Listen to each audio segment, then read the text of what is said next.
auzu billaahi mina seytaani rajiim bismillaahi rahmaani rahiim asalaamaaleykum wa rahmatulaahi taala wa barakaatu. maa ngi nuyu mbooloo mi yëpp di leen sant leen gërëm di wax ne nag dafa am lu waral daje bi tey gannaaw loolu nag ñu ngi nuyu son excellence le président Macky Sall ñu ngi nuyu ministre de l'artisanat ministre de formation professionnelle ñu ngi nuyu monsieur le préfet di nuyu aussi sous-préfet yi di nuyu aussi honorable député maire di nuyu ministre yi nga xam ne tey ñu ngi ci département Kër Massar madame le ministre Assome Diatta ministre Amadou Hott di nuyu nag autorités yi ne yëpp ci nga xam ne ci département de Kër Massar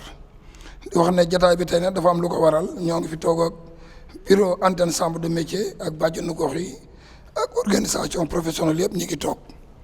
tey nag dañu ñëw ci li nga waral mooy 3e édition camp de vacances des artisans durables camp de vacances nag boo ko déggee dafa doon loo xam ne dafa jëm ci wàllu ndaw yi boo ne ndaw nag dafay concerner parents yi maanaam day nekk loo xam ne dafay jëriñ waajur yi parce que ku ne xam ne ndaw mooy avenir ëllëg camp de vacances bi ñu ngi ko commencé le 20 juillet 2018 li tax ñu commencé ko xalaat ko mooy dañu gis ne banlieue bi ñu ne ndaw yi darkase yaa ngi fi feera yaa ngi fi géej gaa ngi fi ñu nekk xale yi te neexuñoo téye ñu xool ne 3 mois yi xale yi dañuy nekk di taxawaalu te loolu mën na jur loraange boo xoolee géej gi li mu yóbbu ci ndaw bari na ñu ne comme ñun les artisans yàlla def na nag bëriwuñu ay koppar mais yàlla may nañu xam-xam te àdduna li fi dox yëpp xam-xam moo koy doxal ci la ñu booloo suñuy doole ak suñuy xalaat organiser ko première édition bi comme li may wax mooy le 20 juillet 2018 lañ ko commencé mu jël 100 xale téeméeri xale ñu jël leen yóbbu leen ci atelier yi téye leen fa wax dëgg yàlla mu am ouverture ak fermeture mu am solo lool. Deuxième édition bi mi ngi nekk aussi moom it le 20 mi ngi nekk aussi le 20 juillet 2019 moom it wax dëgg yàlla mu jël 150 xale ñu yóbbu leen ci atelier yi ñuy yóbbu leen ci ay centre de formation amoon nañ ci ay xale yoo xam ne am nañ ci comptabilité gestion câblage électricité bâtiment ba am ñu ci am ay embossement muy lu am solo wax dëgg yàlla artisans yi organiser ko fii ci département de Kër Massar bii nag 2021 2022 bi yàlla dafa dogal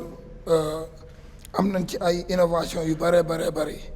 innovation yi comme ni ñu koy defee chaque année dina am autorisation parentale dina am fiche boo xam ne aussi day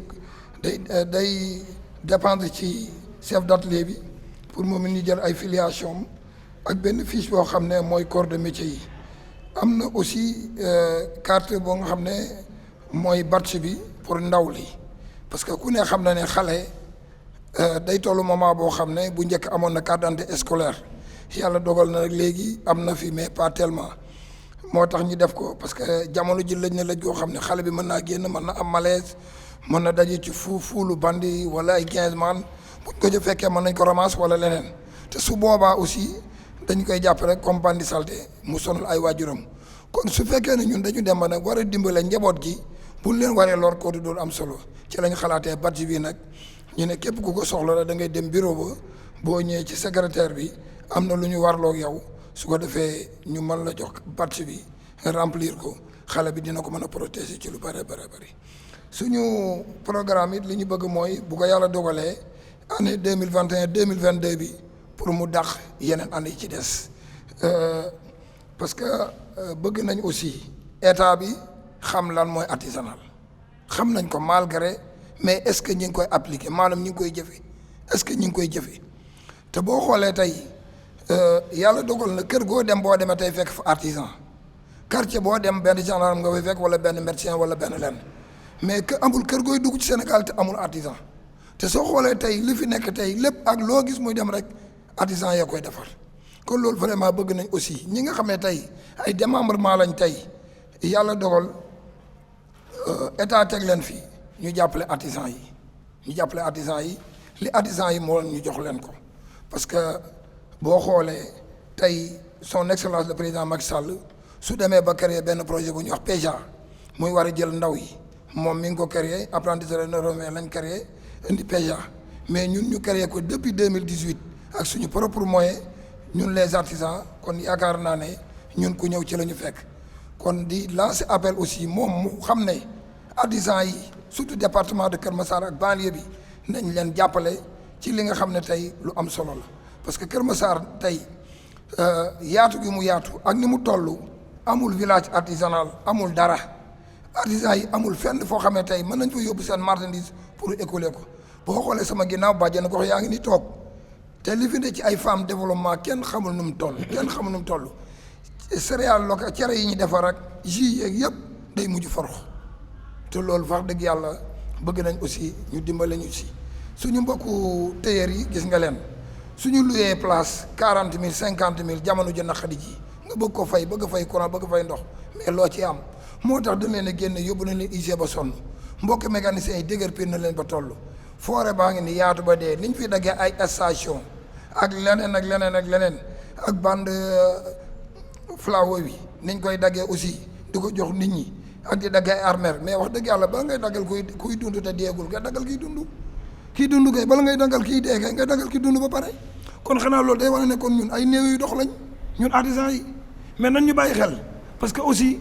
ay entreprise lañ yor école privée bi bu ubbee ku yóbbu sa doom da ngay inscrit da nga koy jëndal yére bu rafet da ngay def lépp état bi day am aide boo xam ne dañ leen koy jox pour quelle raison nag ñu ne commune bi compétence transférée artisanale bokku ci mais loolu lan lay nuru loolu aussi vraiment bëgg naa ñu bàyyi ñun bañ ñaanuñu mais nan ñu jox location vente même bu ñu joxee bëgg na parce que ñun li ñuy def yëpp ñaanuñu dañoo dem jàng suñu métier ak su jàng ko ci jàng bañ ko war a jàng réussir ko soo xoolee tey li artisans yi di réaliser fii am na ñoo xam ne tey réaliser wuñ ko kon nañ bàyyi xel artisans yi ci loolu maa ngi dégg président muy wax ci wàllu tenue école yi tenue yooyu dégg naa ci benn jàngalekat di wax naan président dimbalewul jàng mi artisans yi lay dimbale mais ñun ay maître formateur lañ ay jàngalekat lañ ñoom dañuy yor xale yi xale bi day génn école du mën a bind turam mais ñu jox ko artisan mu defar ko mu yor seen kër yóbbu bàyyi màkk jëndal ko oto ak leneen kon donc son excellence le président Macky Sall ak ay démembrement am ak ay préfet am ay gouverneur am bëgg naa loolu mu wax ñu appliquer ko parce que nag loolu luy jëmale réew mi kanam la boo xoolee pays yi fi nag yëpp tey seen développement mi ngi ci artisanal boo xoolee tey génnal fii nga xool Chine Japon Turquie Inde Allemagne et cetera ñaata pays yoo xam ne tey Sénégal la ñuy jëggaani mais am na fi consommation local bi ñuy wax yëpp vraiment nañ ci jàppale artisans yi loolu aussi vraiment bëgg naa ñu taxaw ci bu baax a baax parce que nag vraiment toll nañ moment boo xam ne ak Covid bi Covid 19 bi nañ gën a seetaat li ñuy dimbale ci artisans yi aussi am na benn aide boo xam ne décroché woon nañ ko pour les artisans aide boobu aussi bëgg nañ mu gën a yaatu parce que boo xoolee ñi sama ginnaaw yëpp ay femmes développement céréales locales la ñuy def ñoom ñëpp seen cere yi forox na nëpp nañ ban tuuri ko te ku ne xam ne dañuy def pare ci banque yi ñëw di ci jël di ci dugg te banque moom amul sentiment boo ko yor la xaalisam da nga koy fay te kon loolu aussi nañ ñu ci dimbale kon daal vraiment ñu ngi sàkku daal ñu jàppale artisans yi taxawu leen incha allah ba nga xamee daal fi ñu bëggee gi ñun nag pare nañ parce que initiative bi ñu koy jël dañu toog concerté wu suñu biir xalaat ci lan la comme ni ma ko waxee ci njëlbeen réew mi ñun ñoo ko bokk te dañ ci am suñu cër boobu dañ ko développé gis ngeen xale yaa ngi nii xale yi ngeen gis ñu toog nii ñoom ñëpp bokk nañ ci projet bi am na ci ñoo xam ne am nañ ci ay embauchement am na ci ñoo xam ne tey kii baan mi dend ak man am na ci xale boo xam ne xale bi tey fi ñu toll nii yàlla dogal na mi ngi ñaw te ci camp de vacances bi la génnee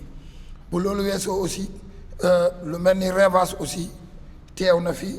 ñooy def dépannage gratuit Magalu Touba bientôt léegi mu ñëw chaque année daaw dépanné nañ 264 véhicules gratuits kon donc loolu aussi ñu bàyyi ci xel parce que dañuy wax ne dañuy dimbale mais nañ seet li tax ñu koy def it pour wàññi nit ñi protéger ndaw yi di ko protéger jigéen ñi ak artisans yi ñu xam ne événement buy am sama kalaak dañu jóg rek taal seen oto dem accident yi am pneu bu toj rotule bu fàq wala beelet bu rocceeku yooyu yëpp da ciy am moo tax ñu koy def chaque màggal yooyu yëpp nañ ci bàyyi xel muy màggal muy gàmmu muy Popenguine ba ci organisation yi fi nekk yëpp dañ koy def kon daal ñu ngi sant ñi ngi gërëm di ñaan yàlla defal ñu sutura te ñaan yàlla aussi di wax ne autorité aussi pour ñu déglu ñu kon ñu ngi sant ñëpp di gërëm ñëpp di baalu ñëpp di baal ñëpp baax di nuyu suñu kilifa yëpp nag bàyyiwuñ kenn di leen sant leen gërëm jërë ngeen jëf. Merci Monsieur le Président. Monsieur le Président Pape Sakho, nous vous remercions vraiment. On remercie la presse qui est venue pour notre point de presse. L'idée de notre point de presse, c'est l'ouverture du camp de vacances, de notre troisième camp de vacances. La première fois, c'était le 20 juillet 2018. On avait formé 100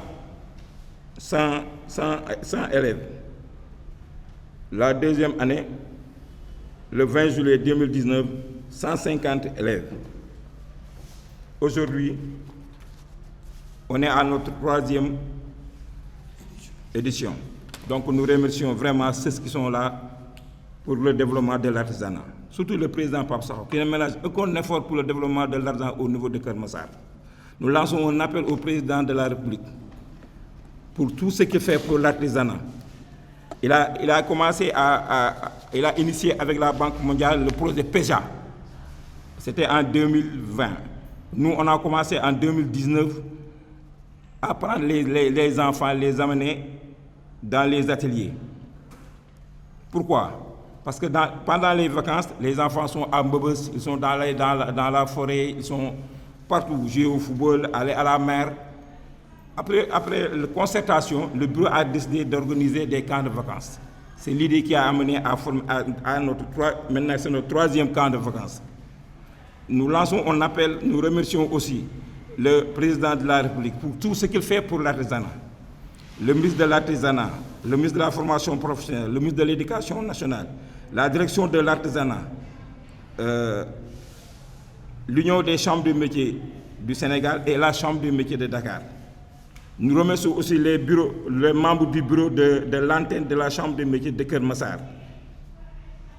qui n'ont ménagé aucun effort pour le développement aussi de l'artisanat. Ils ont mis sur pied en 2008 le collectif des artisans de Keur Massar, qui a amené l'antenne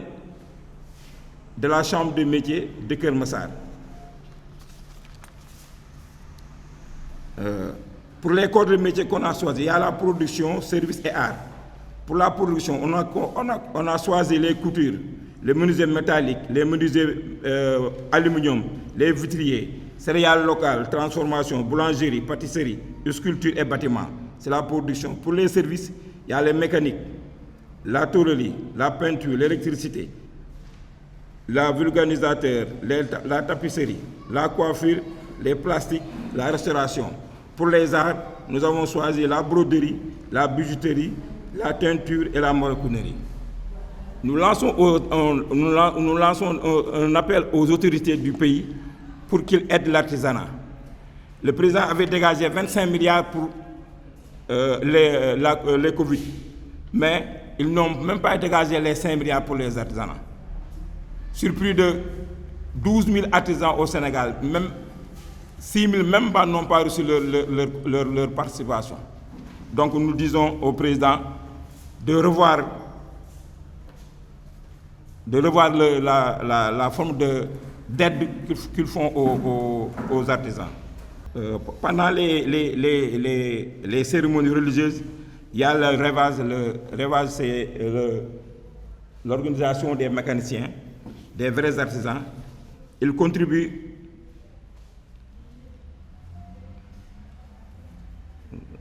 au dépannage gratuit pendant les Magal, les Gamou, Popenguine. Nous lançons un appel au maire de Keur Massar pour qu'il participe aussi pleinement à nos auditions de camp de vacances. Vraiment, là, il faut que l'État contribue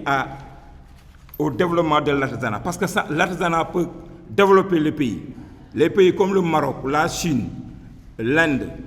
le Pakistan se sont développés grâce à leur artisanat. Mais ici au Sénégal, l'artisanat est resté en rade. L'artisanat est resté en rade. C'est pourquoi nous disons au président de mieux aider l'artisanat, aider le ministère de l'artisanat, la direction de l'artisanat, l'union des chambres de métier et les chambres de métier de Dakar. La chambre de métier a un budget qui ne dépasse même pas 100 millions. Or, si vous allez dans les autres pays, leur budget dépasse énormément les milliards. Donc nous disons au président de mieux faire, au président de la République, de mieux faire pour le développement de l'artisanat. Donc nous vous remercions de votre présence, vous la presse. Nous vous remercions encore une fois de plus pour tout ce que vous faites pour le développement de Keur Massar. Je vous remercie. Merci. Merci.